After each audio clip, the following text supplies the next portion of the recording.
Jean-Marie, tu te souviens que nous nous sommes connus en 1974? Je m'en souviens particulièrement.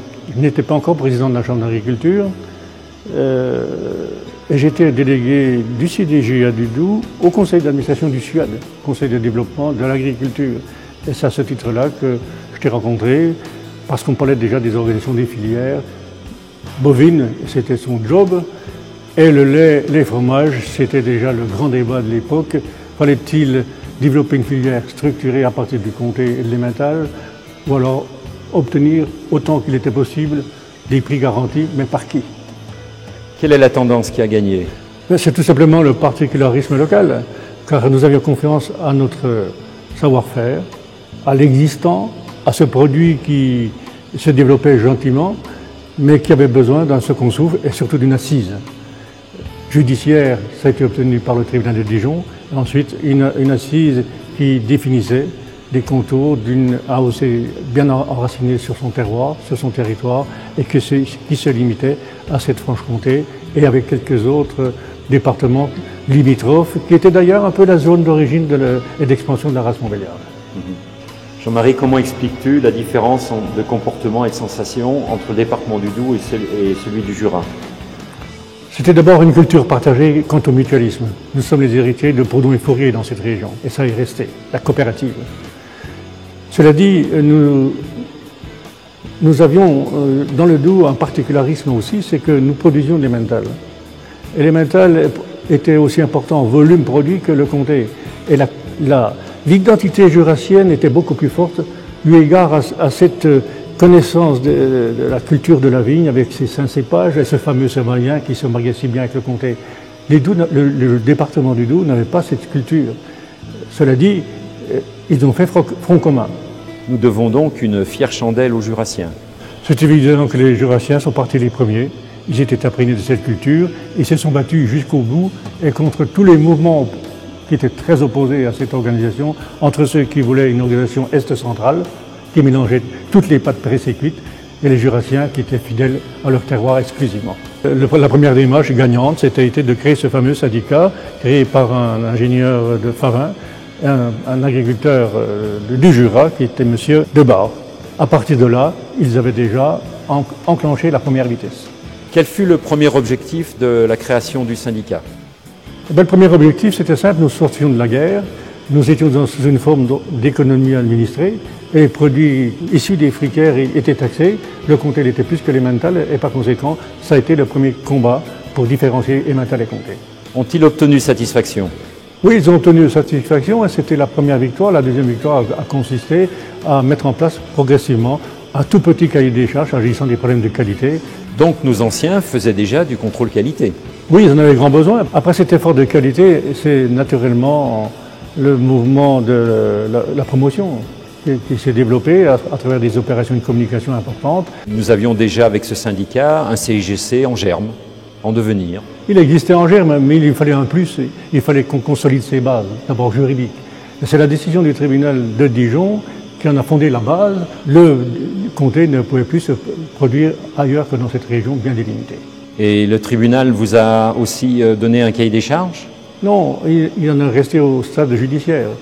Mais cela dit, il fallait progresser dans le cahier des charges, c'est-à-dire les conditions de production de ce fameux comté. Il ne pouvait plus produire à l'extérieur, mais il fallait que ce cahier des charges soit très précis sur l'alimentation des animaux, sur l'ensemencement, sur les méthodes d'affinage, et d'ailleurs nous avions été aidés par la région à ce moment-là, et sur les aspects promotionnels, mais il fallait en plus un consensus de l'interprofession, non pas imaginé à Paris, mais des acteurs des 3 maillons de la filière. C'est le décret de 58, finalement, qui a établi les bases d'un vrai développement endogène de ce produit. C'est le 11 juin 1963 que tout a été ficelé, que le décret est paru. Ce fut une belle victoire du syndicat.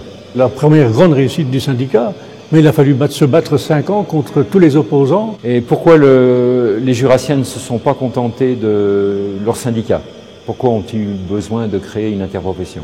Tout simplement parce qu'ils avaient vécu l'expérience du Roquefort et qu'elle leur apparaissait le meilleur rempart à l'industrialisation.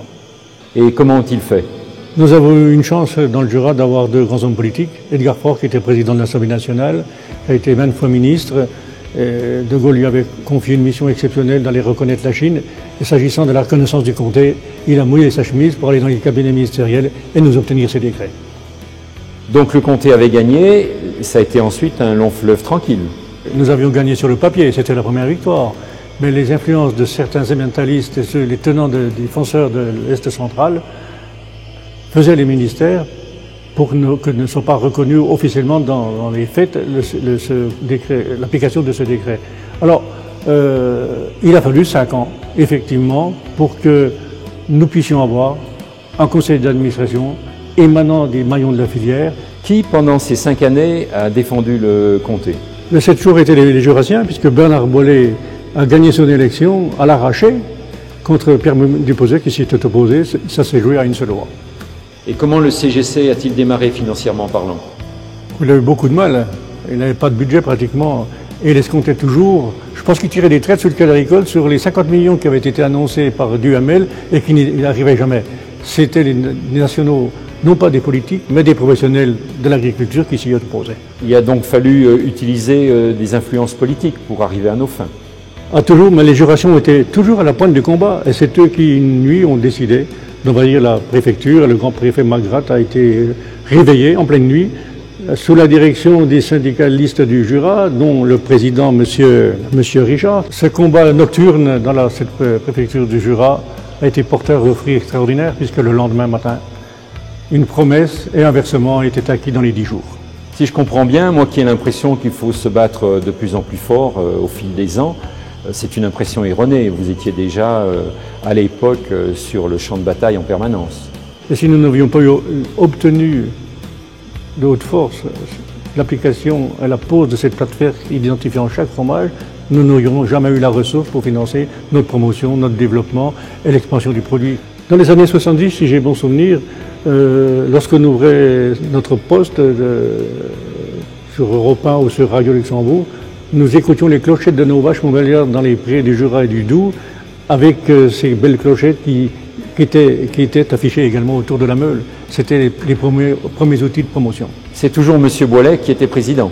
Bernard Bollée a terminé son mandat et lui a succédé un de ses amis de la Résistance, qui s'appelait Noël Gentier, qui était un homme aussi très remarquable, qui avait la sagesse et qui avait, avec ses grands bras, donné le rythme à toutes les décisions et savait faire prendre aux producteurs des décisions qui n'étaient pas toujours populaires. Il a su le faire et c'est lui qui a été le grand diplomate du comté et qui a finalement donné cette assise.